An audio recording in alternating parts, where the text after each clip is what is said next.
Hey guys, how you doing? This is Manga, etc. I'm here to bring the review for Shaman King episode 32. And now this episode is really just about Anna and Yo warming up to each other for the first time. So we start the episode off and it's a bit of a, right? They're together watching TV together. It is kind of awkward, they're kind of like, they're together but they're not together kind of thing. Like I said, this episode is really about them starting to just warm up to each other for the first time. So they're there.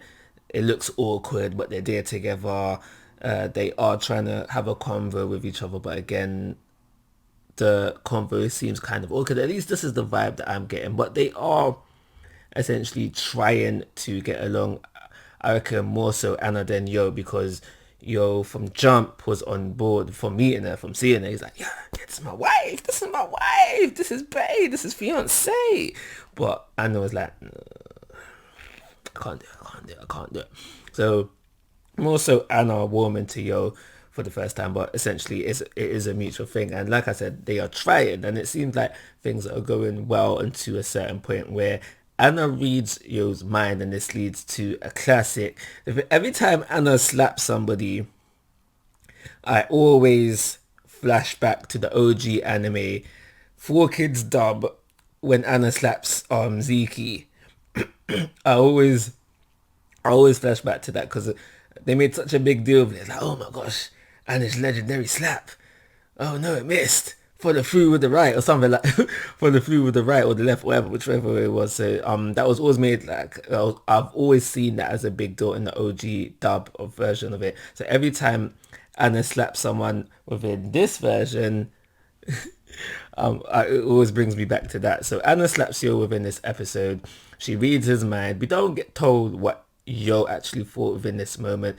It's just mentioned that Yo is like, I really wish you couldn't read minds here, and I really wish we found out in whatever way what Yo was actually thinking at this moment. But it leads to a slap, and it leads to another conversation there where they have like, I was gonna say their first bicker, but I don't think it was that deep. But they do have a bit of a falling out there and then where Yo has to make up to Anna, and seemingly does so, because straight after that, or not straight after that, but after that, Yo has another conversation with where he's like, yeah, let's go to the temple, let's go give her let's make our New Year's resolutions basically. And Anna's not on board with that, but Yo's able to win her round, and then essentially they decide to go. Like, Anna doesn't want to go because she knows that something bad's gonna happen, as she's been saying every time I'm around people, something bad happens. But Yo's like, don't worry, I'll protect you. I got you, B. This is future hubby. I've got you. No need to worry. So they do essentially go to, or at least they try, go to make their New Year's resolutions, and on their way, things do go south. Things do go south, and a demon does arise, and it's up to Mata, my boy Mata. I like this guy. I don't know why, but it's just his demeanor. I think he's just a cool character, really and truly. At the end of the day, comes in to try and save him, and now it's during this half or this part of the episode we learn just how Mata is doing what he's doing. So basically, Ziki, whichever way you want to call it, has given him some of his Furik. We don't know how much. I'm guessing it was a decent portion, because we learned through Ziki, that Ziki wanted Mata around to protect him forever. And if you also consider that Mata was half of the fraction that beat Patch Ziki, it's got to be a pretty decent amount.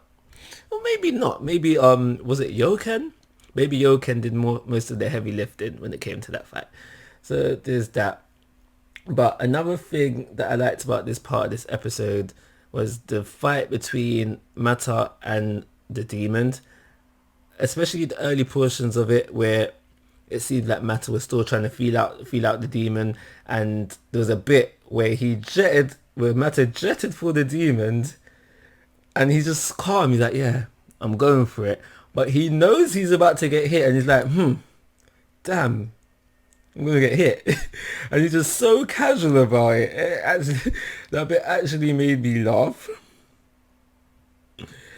And then the fight picks up a bit where he uses Oversoul, another teaching from the book, this big sword. So is it possible we'll see others whip out this big sword? My mind is trash. My mind is trash. Is it possible we see other people do this technique? I don't know. But it is possible.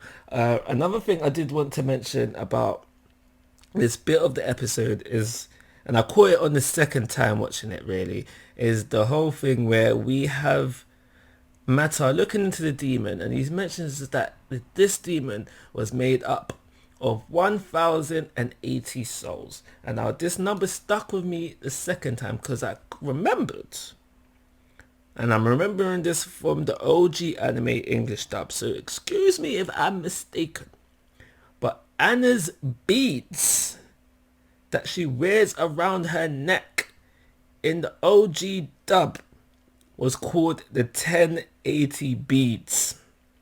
So right now I am thinking that this demon and these beads are somehow interlinked. That is what I'm thinking right now.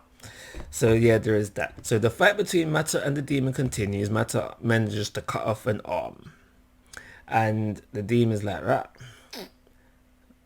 don't want it anymore. Yoinks Anna, and just beelines out of there. And we basically leave off the episode with Yo and Mata in pursuit of the demon.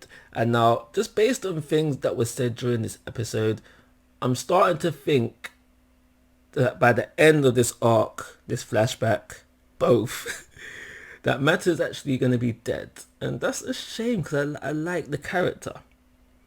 I really do like the character. Another thing, and it's going to be the last thing that I mentioned, is that I have noticed that, because Yo's got this thing about him, yeah, where he can win over people and just like, because of his vote, but he's just got this thing about winning over people and making people like him.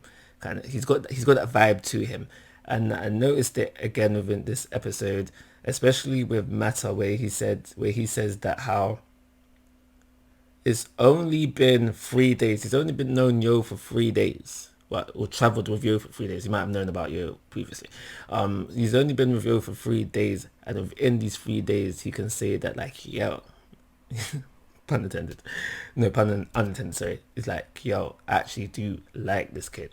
And it's nice to see that attribute that Yo, I don't want to say relies on so heavily right now, but you see it so heavily right now in his present day life, he had from young. That's the last thing I want to say.